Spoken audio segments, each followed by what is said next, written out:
All right, good afternoon to everyone. It's okay to say hello. Good afternoon, right? Okay, that's all right.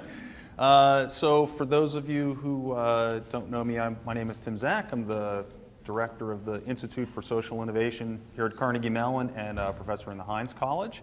And this is welcome to Alternative Convocation and part of the ISI speaker series. We have a very special event today for a variety of reasons. One is because we're welcoming Epic Change, an organization that is absolutely at the leading edge of this intersection between social media and the use of technology with what we would call impact investing, making investments into organizations that intend to have a significant social impact, and this field of social entrepreneurship and organizations directly within their communities having an impact on issues that they consider to be of critical importance. And today we'll have a bit of a tour into Africa and into the world of education. And the second reason why this is a special event is that we're also welcoming back an alum of the Heinz College, which we are always happy to do. And I'll get to those introductions in a moment. I probably should step out of the way of the panel since I'm right in the middle of blocking the special guests. So this is a special day and a special event. I'd like to thank everyone for being here. Let me at least provide some brief introductions, and I'll seed the conversation with a few questions and allow them to talk to you about their story, and then we'll leave plenty of time for your questions as well.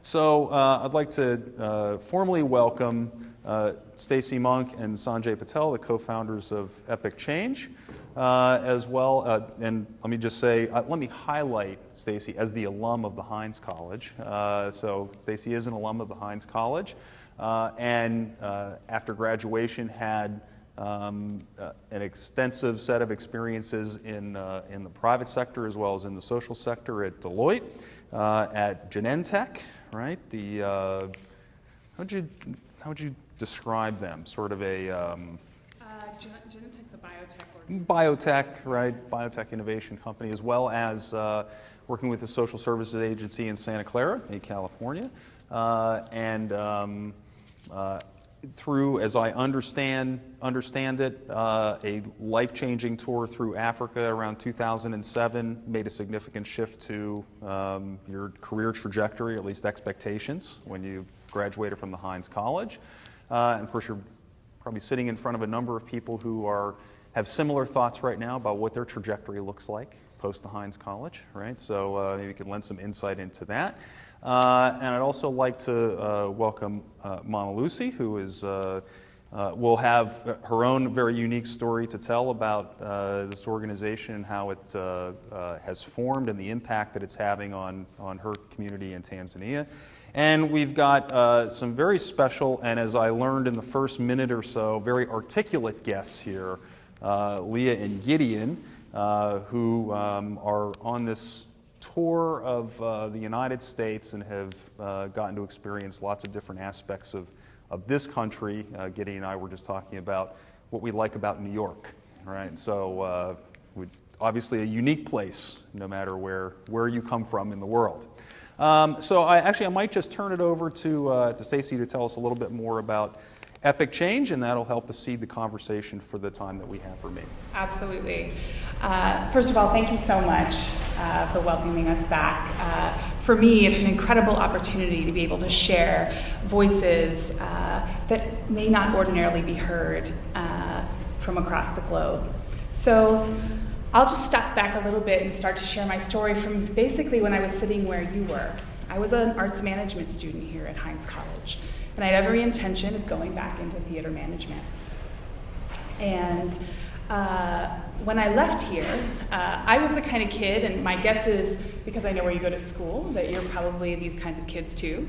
The kind of kid who wants to be at the top of their class, the kind of kid who wants to go out and lead the world, has every intention of taking the world by storm. So When I left here, I took what at the time I thought would be the best job.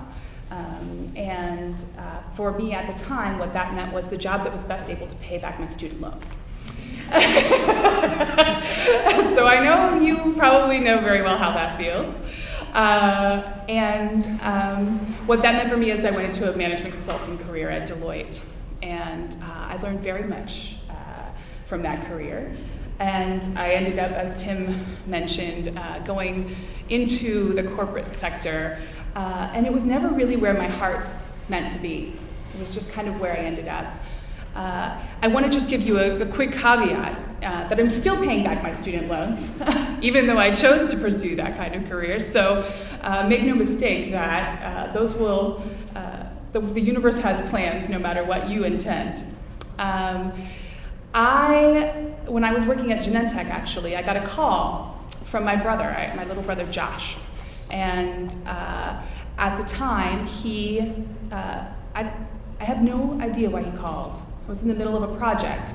And what I said to my brother at the time was, hey, you know what? I'll call you back. I'm really busy right now. And I hung up the phone. And a week later, at 3 o'clock in the morning, I got a different phone call. And this phone call was from my mother. And my brother Josh had died. And it was an accidental drug overdose. And I'm not sure exactly why he called that day. I won't ever really know the answer to that question. But for me, it was those moments where everything changed. And it became very resonant for me what was most important. There's a Lebanese-American poet. If you don't read him, you really should. His name is Khalil Gibran. And what he once wrote was, pain is the breaking of the shell that encloses your understanding. And that was what it was for me. And so I radically changed my life at that time. I left my job, which never was quite a fit for my soul. But it did teach me a lot of great skills. And I moved home. My brother Josh had left behind a 4-year-old little girl. I wanted to help care for her. My mother got sick. You know, basically anything that you can imagine that can go wrong at that time in my life was going wrong. So I had always wanted to travel to Africa. I have no idea why. I think probably for each of you, you have these dreams in your hearts that you don't know why they're there. You don't know how they manifested themselves, but they're there nonetheless. And for me, mine was to go to Africa. So I took a trip. I thought I was going on vacation. I thought I would go back to management consulting. I went from Cape Town to Cairo. And I saw incredible things on safari. I saw the Great Pyramids. And the very, very, very most remarkable thing I saw was while I was doing volunteer work in Tanzania. And I met Mama Lucy Camptoni, my dearest friend and my partner in Epic Change. She's the first person we invested in there. She used to sell chickens. In 2003, she started a school with 6 kids in a hen house in her backyard. And by the time I met her, Mama Lucy already had over 100 kids at the school. And for me, who was broken in a million pieces at the time, it was a radical reframing of the way that I saw the world, because I thought hope had been lost. I thought everything was gone. And it was Mama Lucy who would teach me again that hope persists no matter if you only have chickens, no matter if you've lost everything in your life. And for me, I thought that those were stories that the world needed to hear. The media tells us all kinds of bad news, but there are miracles happening all around us all the time. And you know, I live in the social media community where we talk all about the news and all the terrible things that are happening. For me, my job at that moment became to shine as much light as possible on stories like hers, on change makers like her, who are creating radical good in our world. So that's how Epic Change was born, and that's what our job became at Epic Change, was just shining light on these stories, because I really think that our world needs them, now potentially more than ever. And Sanjay was engaged in this journey as well? I met Stacy in 2000, and I quickly latched on to brilliance. And so we both founded Epic Change together. And since 2000, we've been partnered on consulting projects. We've worked together at Genentech, and since doing Epic Change, it's been by far the most rewarding thing I've ever taken on with her. So, we took that trip to Africa. I was actually placed at a different school than Mama Lucy's, and so I had a very different experience. And what I saw was, that stereotypical, I was in a classroom, there were no windows, there was no chalkboard, the kids were sitting on the floor. The kids weren't getting an education. It seemed quite hopeless. And Stacy told me one day, she said, "You gotta check out this school." And I went over to Mama Lucy's school, and it was just night and day compared to what I was experiencing at the school I was placed at. The kids were getting a great education, the teachers are excellent. We saw just amazing things happening by her, and so it was just, I don't know, it was serendipity. It was just brilliant luck that we actually got in touch with her, and so we've been partnered with her ever since. And part of what I'm curious about, though, is this notion of serendipity, right? And so take one more level down and talk about perhaps how you encountered Mama Lucy in the first place, because Africa's a pretty big place, right? And you're on tour. Absolutely. So how did that actually happen? Absolutely. Certainly we had no intention about it. We thought we were on vacation. We booked a trip through a group called Cross Cultural Solutions, which arranges voluntourism trips. And we can talk a little bit about voluntourism and my perspectives on that if you want. But so I lived in a house with 30 other volunteers. And we each were placed at hospitals, clinics, orphanages, schools, all different kinds of experiences. And I just happened, by the luck of the draw, to be placed at Mama Lucy's school. So this was in Tanzania then? This was in Tanzania. Right, okay. Yeah. So that's how that happened.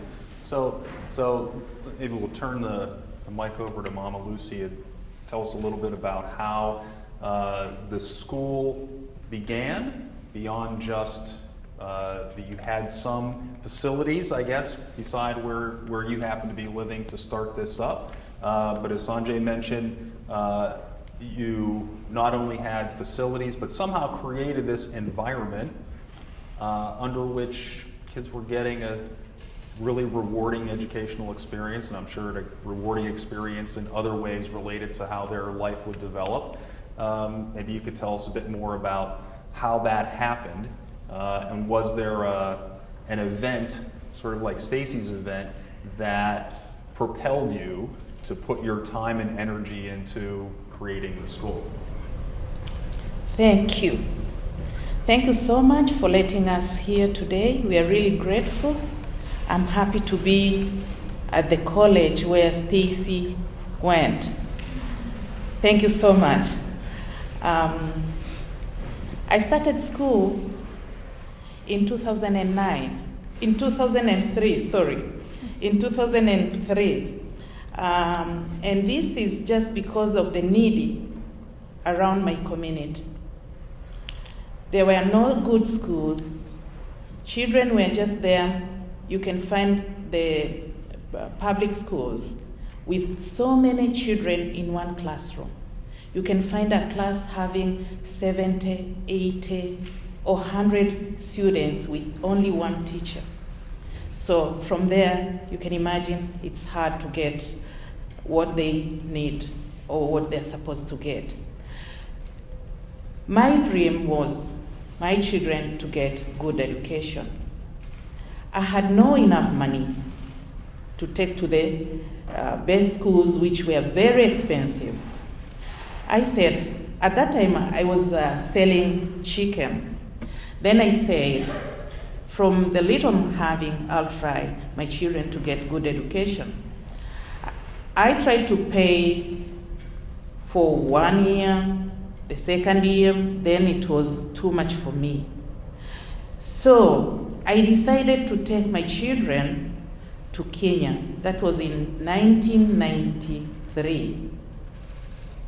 I took them there because most of the people around our community in Tanzania, they were taking their children to Kenya because in Kenya they have more schools, the good schools, and the fees was not so high.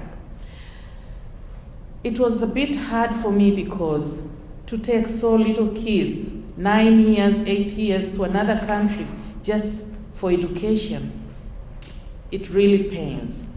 But as I was dreaming, my kids to get good education had nothing to do, and I just decided to take them to Kenya. And you can stay 3 months without seeing them. But from there, I started thinking, what are they really giving our kids? We are just neighbors. Why should we take our children from Tanzania and go to get education in another country?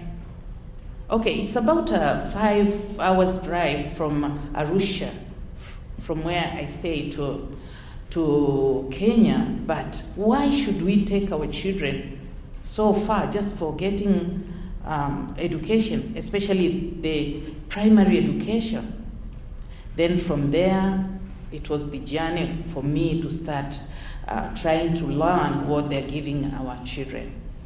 So 10 years later, I said, now I'm going to do something to my community.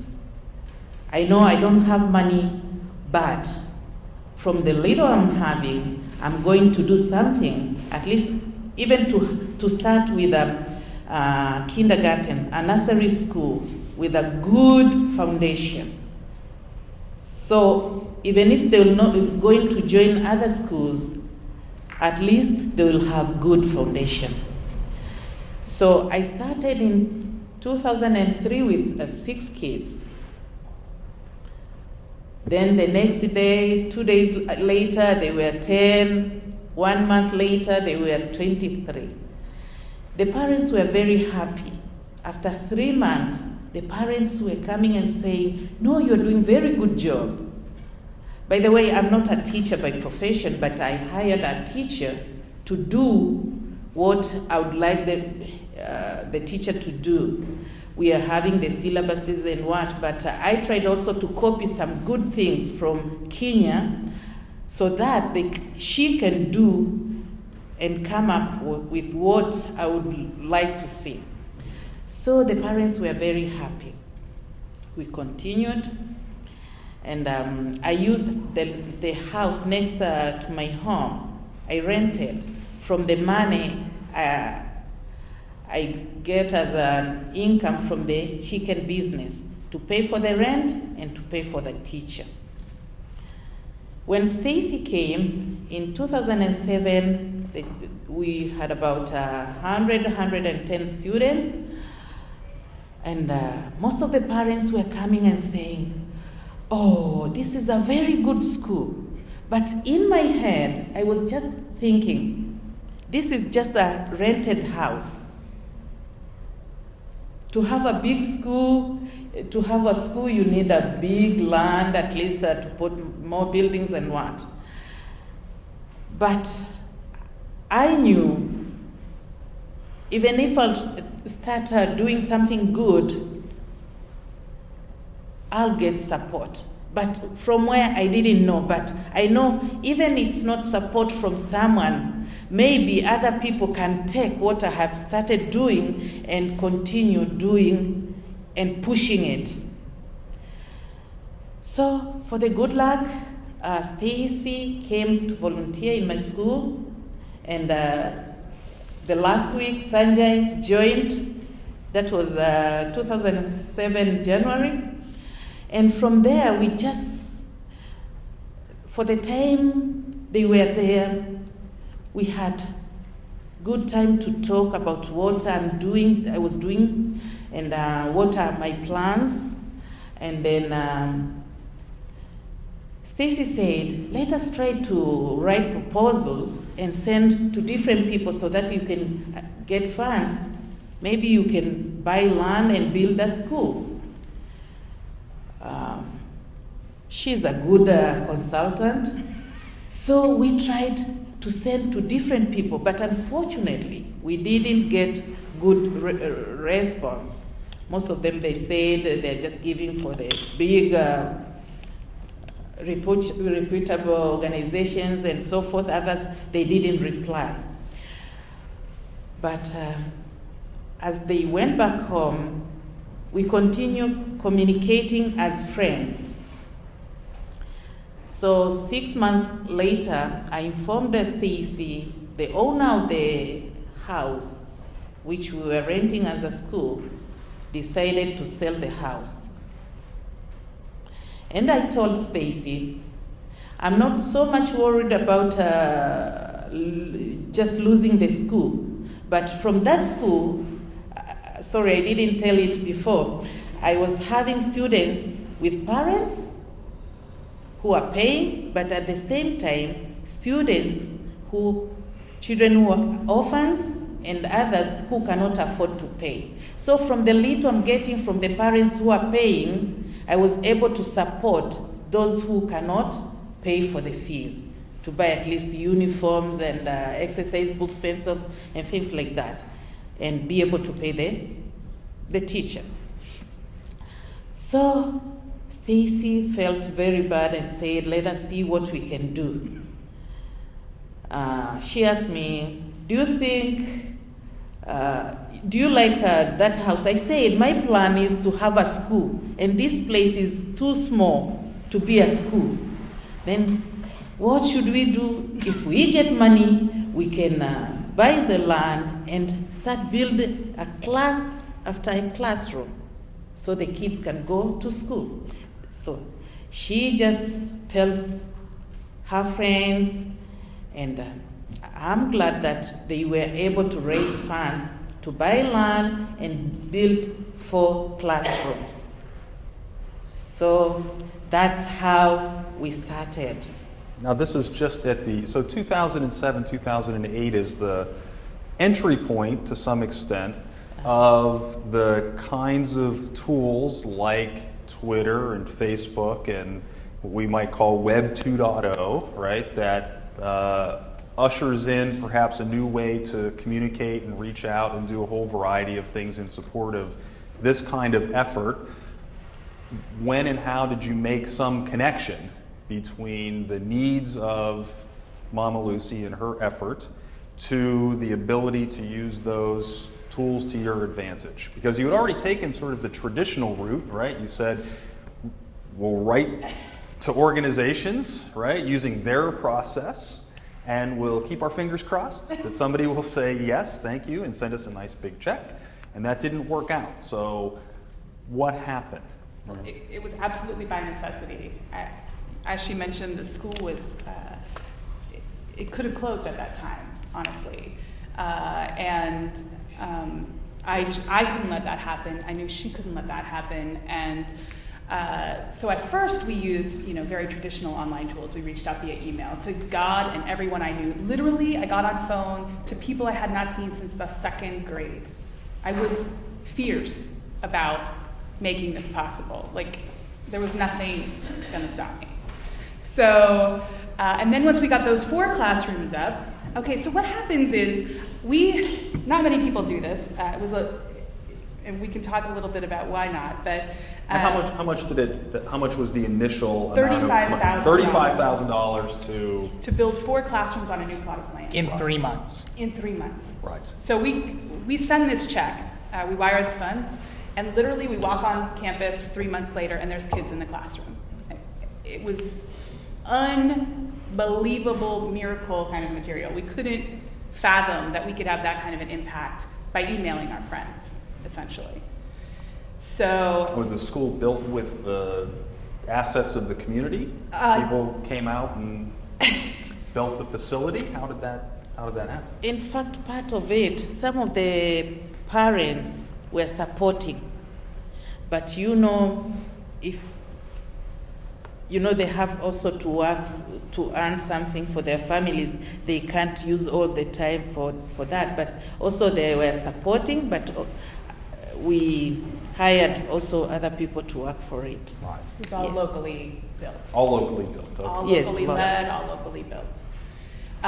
So as that was growing, well, these kids were in the 4th grade. These were 2 of the first ones that I met.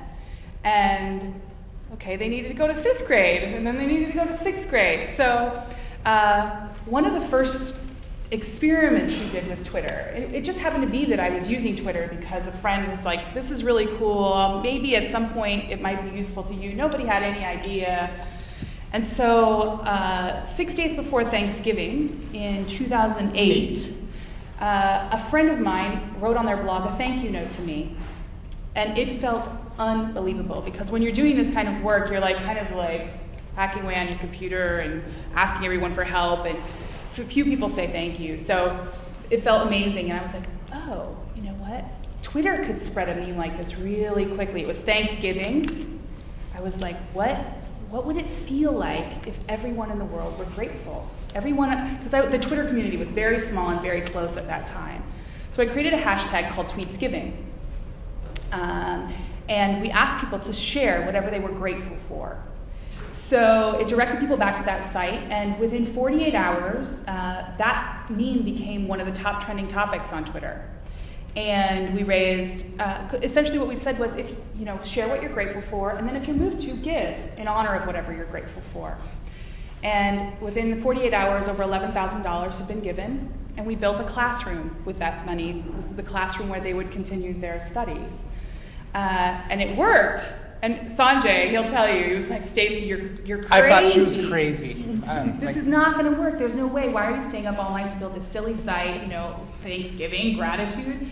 The gratitude in my heart for somebody who restored my sense of hope after all of that was just immense. And the other thing is, in social media, I was at a conference on branding in New York City yesterday. There are companies spending billions of dollars on branding in social media. There's lots of noise about beverages and computer tools and all of this stuff. But when you come with your heart to the world, when you really come on social media with your heart, it's going. Because so few people will risk that. So few people are willing to say, okay, yeah, well then, so the next year we did something on love. I was like, I love Mama Lucy. It's Mother's Day. I'm going to write a love note to her, and we're going to share that. And $35,000 were raised to build a home out of love where these children now live. So it just like was little by little. We just kept trying experiments, and some of them didn't work, but a lot of them did. And so that's how we got to use social media. It was just totally by accident, and by, nobody else was saying yes, so somebody had to say yes. And our average gift is somewhere south of $30. So we have thousands of people who just give what they can. And together, I think we've invested now almost $250,000 at the school. And so while you were in the process of doing this, you were still employed somewhere? Yes. So I think at that point, Stacy had become full-time, and I was kind of delving back and forth. So this is one struggle that we're trying to figure out. So the work we do with Epic Change, it's completely volunteer. We don't get paid to do it. But we got to figure out a way to pay the bills somehow. So what ended up happening was I would take on, short-term, part-time gigs consulting. And so if I'd work a month, that would buy us, 6 or 7 months to do the real work we wanted to do. And so we've been playing that shuffle game for a while now. But I think we'll figure it out this year. And so this social media push has come from you, and what about from the school? How does what they do get, without filtering, how does the world become aware of what they're doing? Absolutely. This is my way of saying, so Lee and Gideon, do you have Twitter accounts? Mm-hmm. Oh. Wow. So they're ahead of me, right? As many of you know, right? They're ahead of me. So tell us more about that, or they can tell us about how they do that. I'll tell you a little bit, and then maybe Gideon, you can tell them a little bit about how you like to use social media, okay? So I think one of the most, raising funds is awesome, and it builds classrooms, and it builds homes, and it's unreal. Like, I have no idea how this is happening. But what's even cooler, I think, is that we're building a world now. Nonprofits and the social sector used to kind of treat their supporters and the people they were serving as two different communities. And in fact, they would take the stories from the community they were serving and they would twist them up a little bit, manipulate them, and sell them to the supporter community. And Mama Lucy can actually talk about that a little bit because it's kind of interesting, her perspective. And in fact, I would say, demean and dehumanize the very communities they're trying to serve in order to sell them. But we live in a world now, brothers and sisters, where when you say that about these children, they see it. They're on Twitter, they're on the internet, they're on the web, and how dare we? How dare we ever have done that? And how dare we do it now? You know?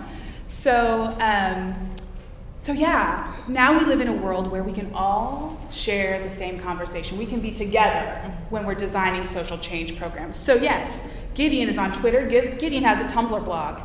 And when I blog on my blog, Gideon's parents read my blog. Gideon's parents write on my blog. Mama Lucy writes on my blog. We're all together. And we're not just, it's not one of our communities moving on behalf of another. We're just all in this together. And I think that's a really, really important thing that social media kind of makes possible, is transparency between the communities we support and we serve.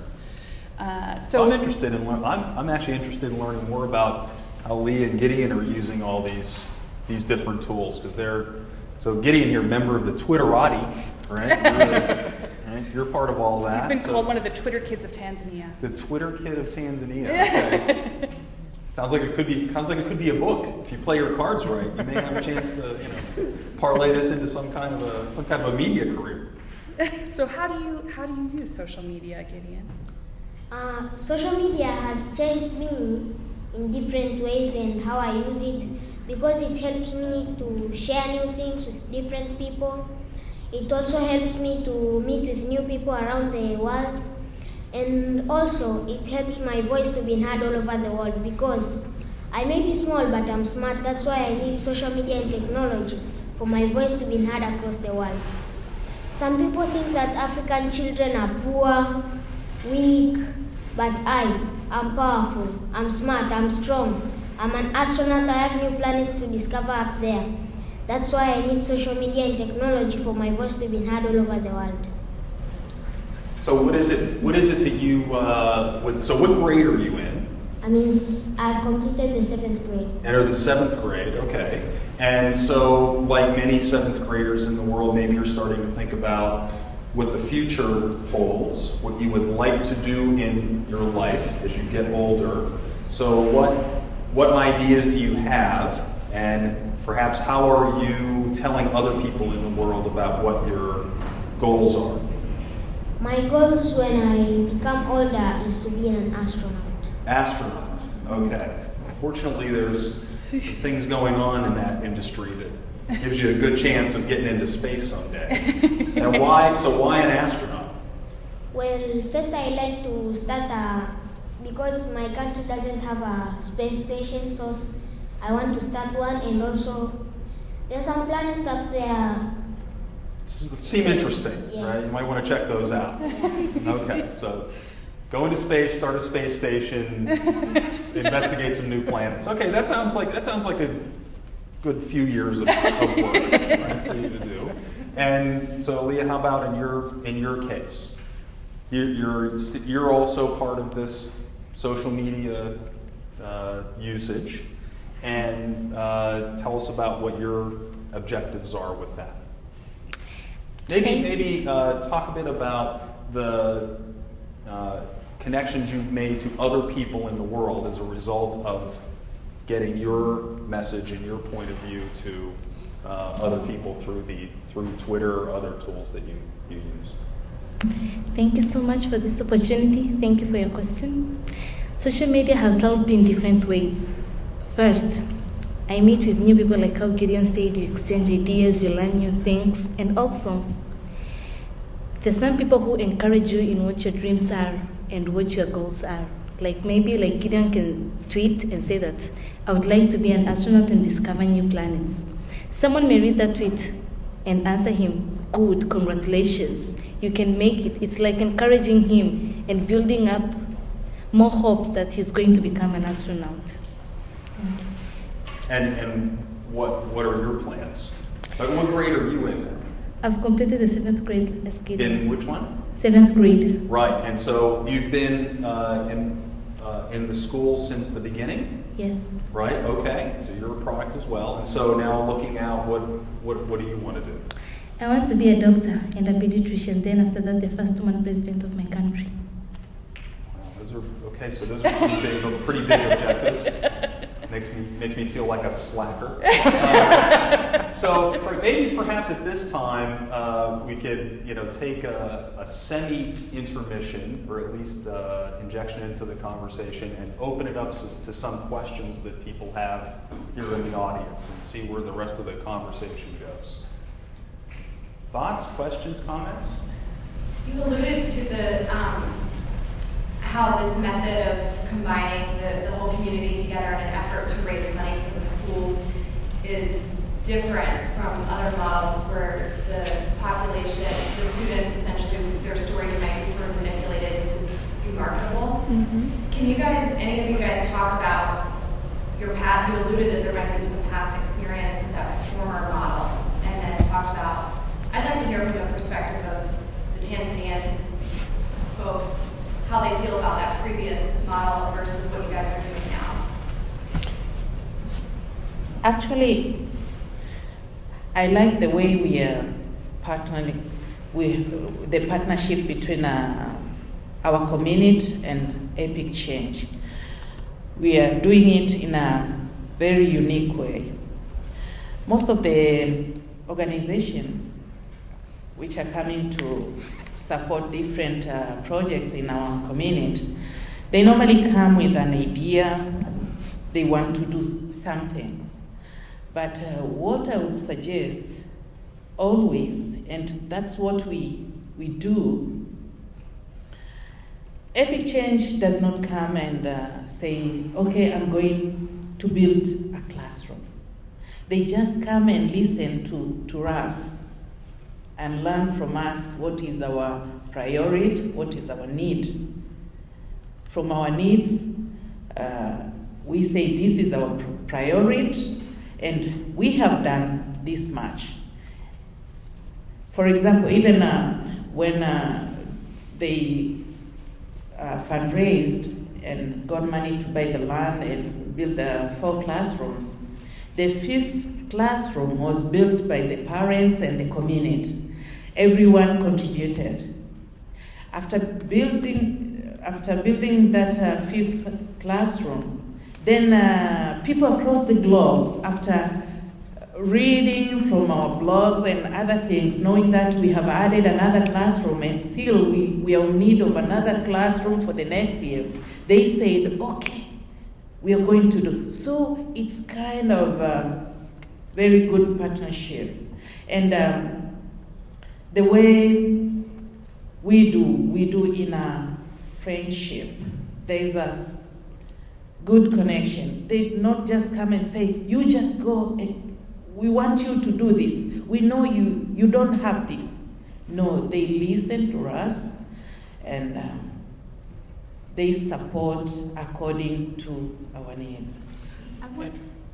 And Mama Lucy, so we came through an airport, I believe, was it JFK? Might have been JFK, and we saw a poster. Do you remember that poster?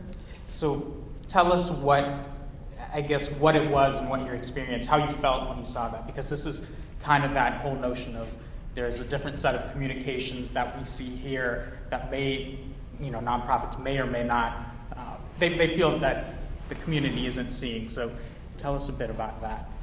Thank you.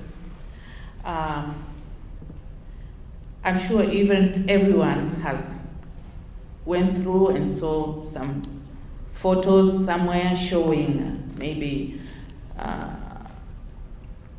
mostly Africans who seems to be maybe sick or very weak or living in a very poor life. For me, that doesn't help because you're just taking photos and going and show people that these are the life these people are living. But do you think that helps anything?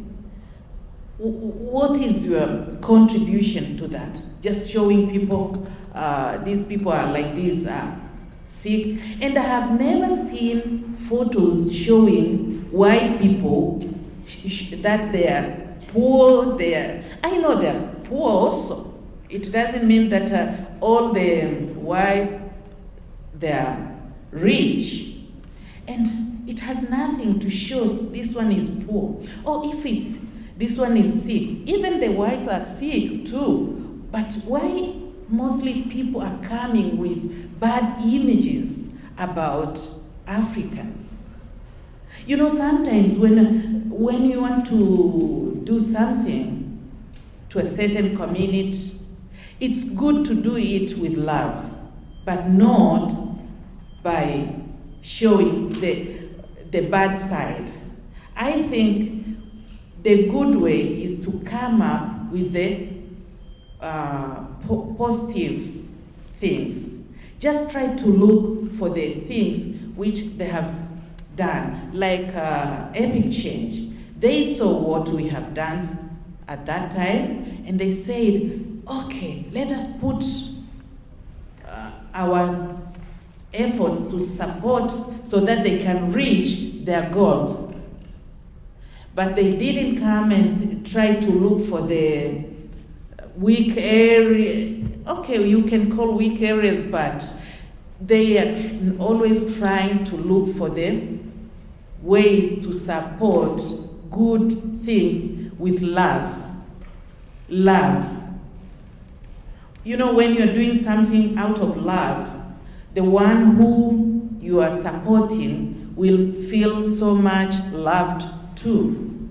And of course, to your side, you will be happy because you have done something. You have supported maybe a certain community or someone with love, but not feeling pity. So, if I could, this is a question at least somewhat related to this broad term, what I might call social impact investing. We'll have next Friday a panel discussion as part of the university's Global Entrepreneurship Week that is specifically focused on this particular topic. And so it's great to have an early case study of this broader discussion that we will have next week as well in a panel discussion.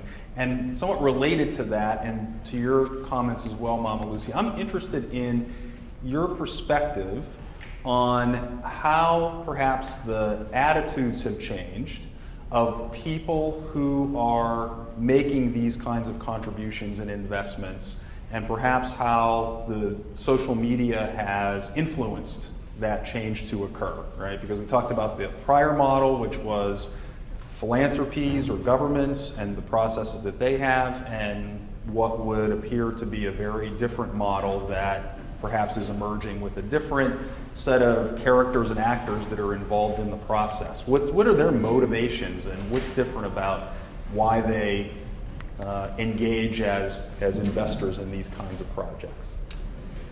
I think that's an interesting question. I think both have their problems. I think there's all kinds of people who are entering the scene right now. Some of them are entering for monetary reasons. There's a lot of money to be made, I think, in developing economies.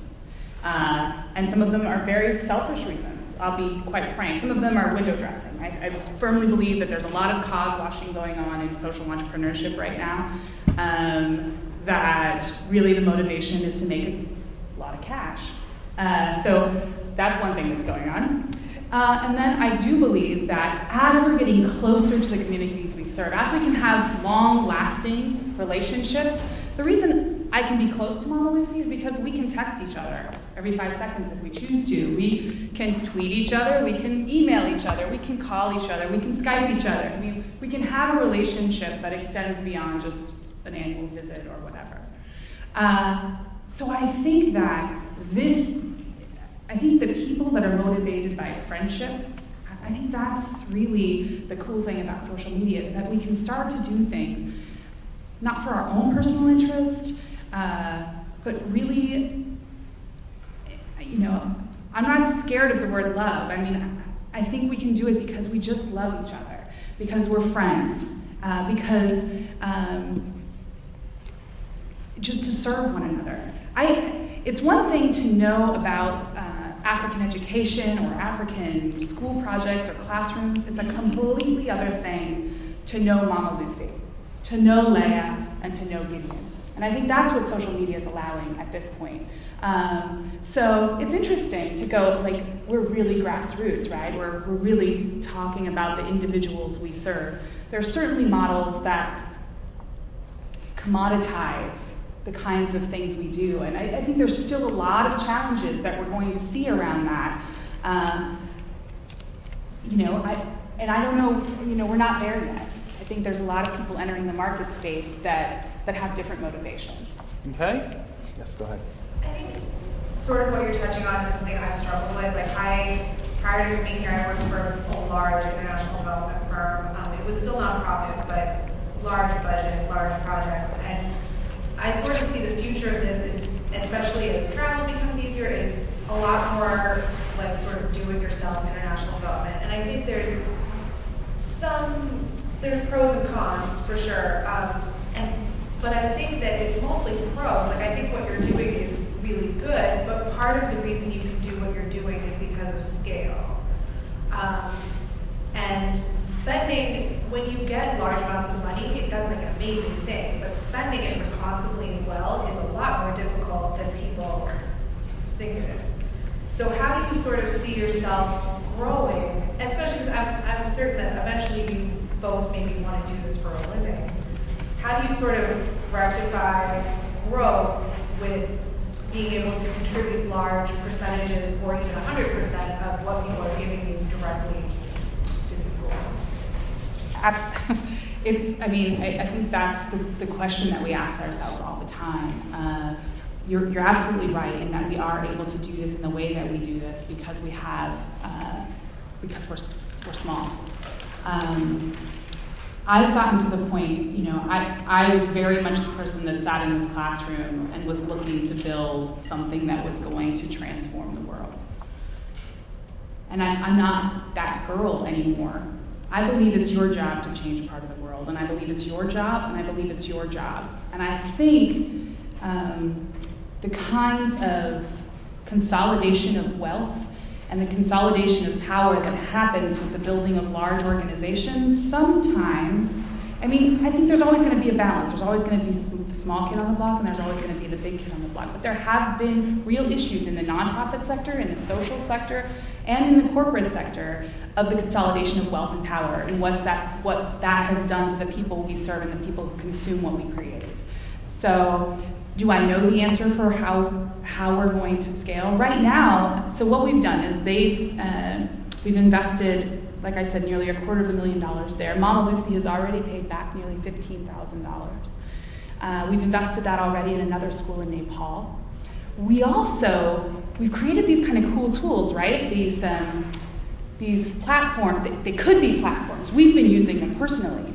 But the last time we did To Mama with Love, we opened it up, and I said to friends in the social space, I know you have a woman you really want to support, and I know you have a woman you really want to support, and I know you have a woman you really want to support. Well, we created this tool called To Mama with Love. It's got widgets, it's got all these whiz-bang things, and what we did was we said, okay, you'll get 80% of anything that you raise through our site, and Mama Lucy gets 20%. So almost like a giving circle. So there's some ways that we're thinking about, can we use the tools that we've created as a platform to serve other communities? And that was actually really successful for all of us. Each participant actually raised more money than we thought we would when we all were sending the same message out to very different communities. We supported a woman in Afghanistan, a woman in Nepal, and Mama Lucy in Tanzania. I just want to add that scale has taken on an entirely different definition for us. So I was an econ major, so when we first set out and we saw some success here, we would get the question, when are you going to start the next school? And when are you going to have 100 schools in your portfolio, or whatever that is?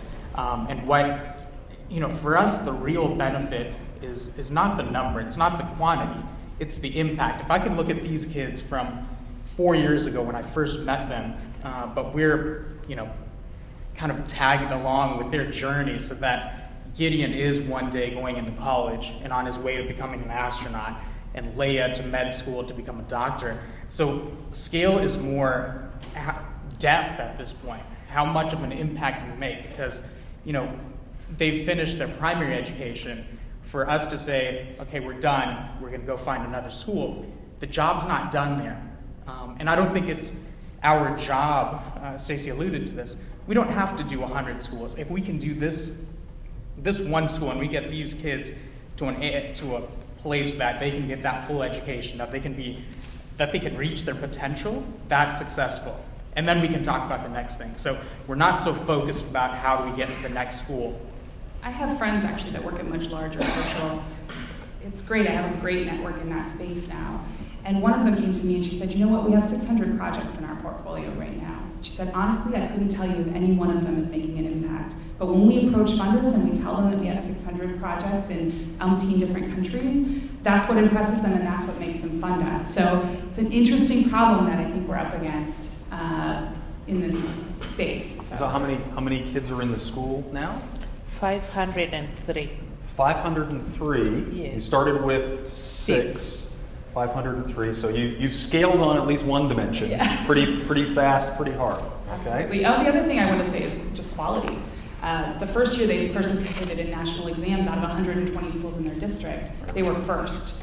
Ahead of schools funded from abroad that had millions of dollars in funding. So that to me is another, maybe it's not scale, but I think quality needs to be a metric that we consider. It's not just the number. I saw a study that measured the size of, or the import of nonprofits by their expenditures. I was like, so you're telling me that if somebody spends more, that they have a greater impact in the world? That just fundamentally does not make sense to me. It does not make sense. First of all, thank you guys for being here. Mama Lucia, really, what you were saying about the images of Africans and how they're portrayed around the world, that even impacted me because it affected the way I was absorbing your story. And so as you told it, I opened up more to feel what you guys have done. I really appreciate it, so thank you for that. And for Stacy, in regards to sustainability, I have worked for an NGO in development, and our goal was to, I guess, put ourselves out of business. So in regards to that, what do you feel like your trajectory is with this project, and is the goal to eventually be able to say this is a sustainable project, which is self-sufficient? Absolutely, and in fact, I think we're really close to that point. It is entirely self-maintained. As she mentioned, she charges a small tuition to those that can afford it so that the other children can also attend. That covers food, teachers, all of their maintenance costs. Any investment we have done is capital investment. At this point, they need to go to secondary school, so we're going to try to do an initial investment there. But we're at such a scale now that she's able to collect tuition and have a parental base that's able to support building additional classrooms. So absolutely. And in fact, I think, if I'm honest, if I had it to do over again, when I went into this space, I very much did it with my business hat on, my management consulting. Okay, I need to build something that's replicable, scalable, blah, blah, blah, blah, blah, blah.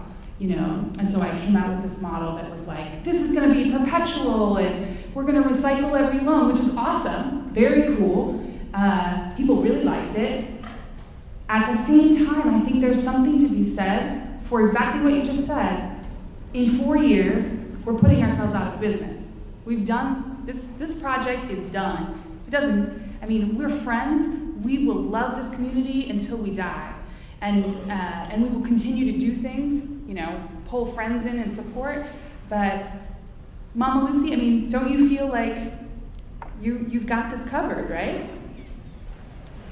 I have a feeling Mama Lucy has big plans, right? That you may not be able to work your way out of business that easily. Trust me, I know. What do you foresee as Epic Change's role after we make this initial investment in the secondary school? Actually, I'm feeling very good because at least I can see what I was dreaming of. These kids to get good foundation. At least, when they go up to secondary school, at least it will be easier for them to join college, So at least what it was inside me would be reached. So I'm really happy for what we are really doing. And I'm glad these kids are going to join our secondary school by January. They're still on construction. But we always believe nothing is impossible. We always believe on possibilities. So, yeah, it's good. I'm glad. Something really unique about this collaboration, as you pointed out, is that it's a relationship based on sort of mutual respect and trust, and you're in it together. And I think that's what's made this model so successful. That came out of sort of an unintentional interaction. So as you are identifying people in other countries that you want to help support, how do you do that? How do you not come in with a different dynamic of saying, oh, we want to vet you, oh, we want to make sure you are, you know. Amen, sister. We're careful. I'm really cognizant of the fact that this was not my doing. The universe, I don't know, serendipity, something had a plan that I was not aware of. When we made our second investment, that was also a gentleman that just presented himself on my path. It wasn't someone I sensed myself getting very, very uncomfortable with being the person that would be the arbiter of which projects would get to go and which projects would not get to go. A lot of times our community has said, maybe we should vote on which project. It makes me I just don't feel like that's our role. I wasn't this kind of girl before, but I'm very intuitive. If it's on my path and I know that that's where we're meant to go, and it's very, very different from what, funders want to hear, which is you're going to have this rigorous set of standards and that's how you're going to qualify people. But honestly, I think trust and friendship are the basis of possibility. And when you're doing it in a different kind of way, again, I think there's places for that. It's just not mine. I think other people may have that way of going about things. I know for me, that's not what fits. So I'm going to let something bigger than me decide where we go next. Exactly. I'm just going to add, so when we first set off to do those grant applications, this is absolutely ridiculous, but there's structures set in place so that, if you want to apply for this, you're going to fill out this 3 or 5 page application, typewritten.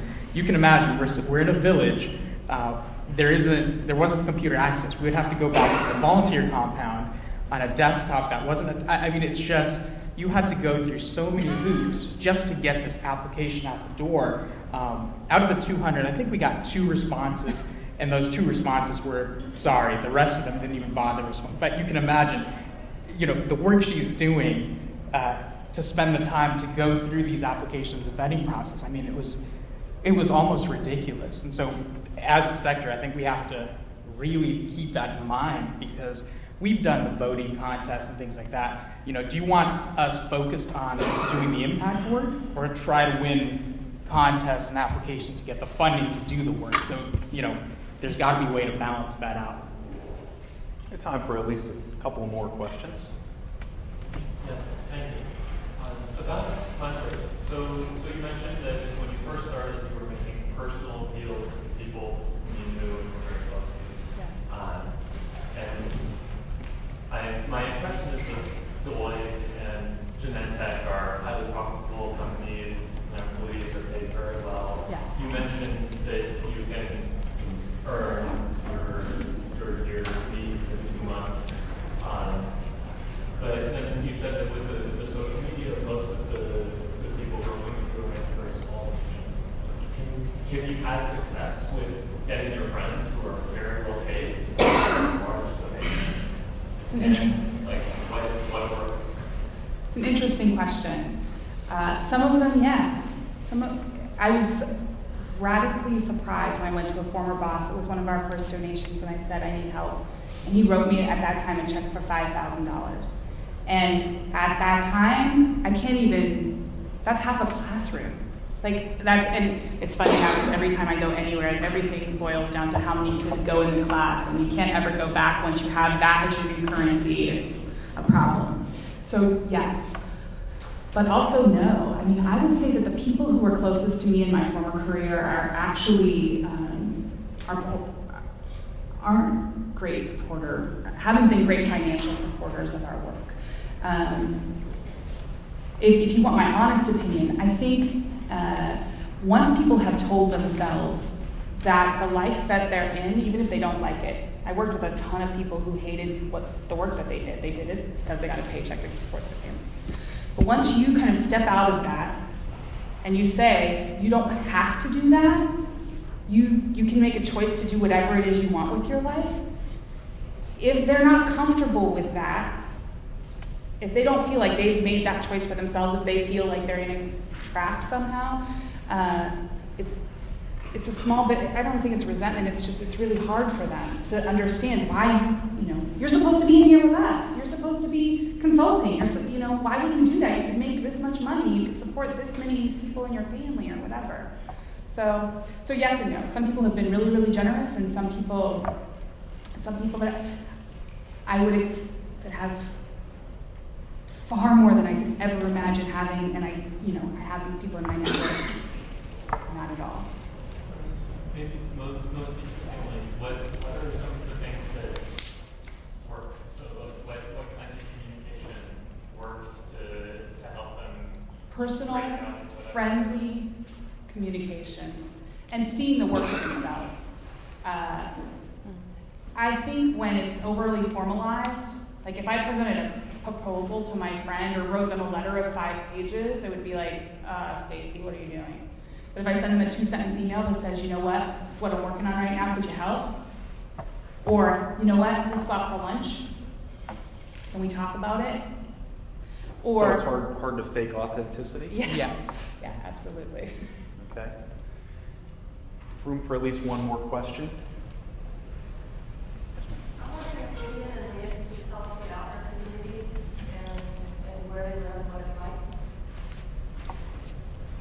Pardon? Tell us about your home. Tell us Where about do you live? Arusha. What can you tell us about and your school? Well, the children's home. Talk about Arusha a little bit and how it's different. Maybe you've experienced the United States now. How are they different? Or how are they the same? Well, first of all, here, places here in United States, they are so busy.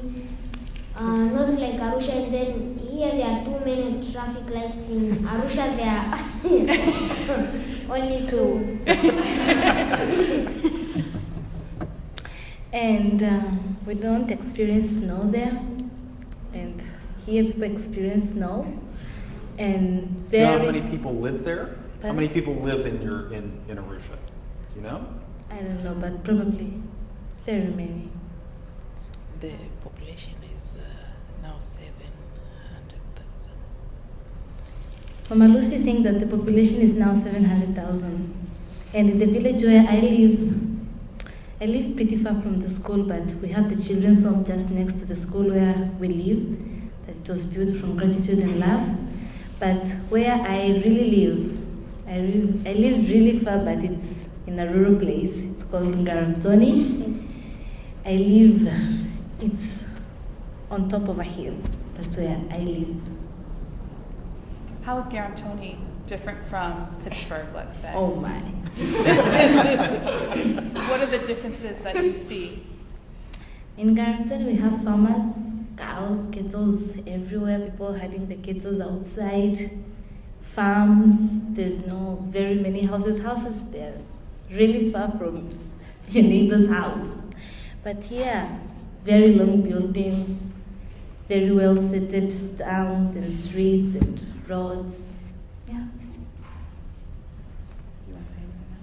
So maybe I might just allow Stacy to conclude. If you have some closing comments and things that we didn't get to cover. Sure. I guess I don't really have very much to say other than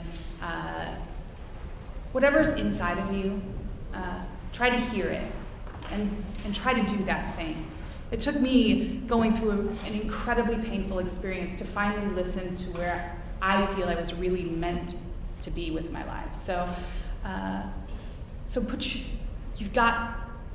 I know because I went here, and you may not like studying statistics or econ or all of those things, but honestly, you're getting an incredible education. You're getting rad skills that will serve you incredibly in the lives you choose to live.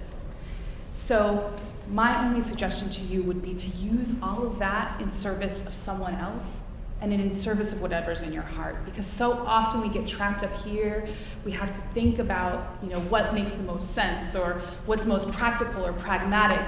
I did the most pragmatic things. My student loans will still be with me till I die. So just follow what's meant to be for you. And it'll be scary, trust me. Leaving my consulting career to do this was no joke. So just do it. I guess that would be the only thing I would say. And take these skills and invest them. Don't invest them in yourselves because you'll never get joy out of that. I honestly believe that. Find someone else, fall in love with your Mama Lucy, and invest in that way.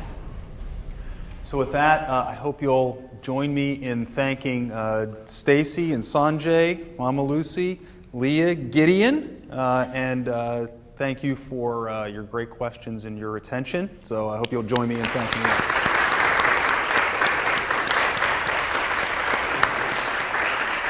Well, you can get in touch with us on Twitter. My account is at Leah Albert, LEAH_Albert. At LEAH_Albert. And Gideon's is at Gideon, GIDEON_GIDORI,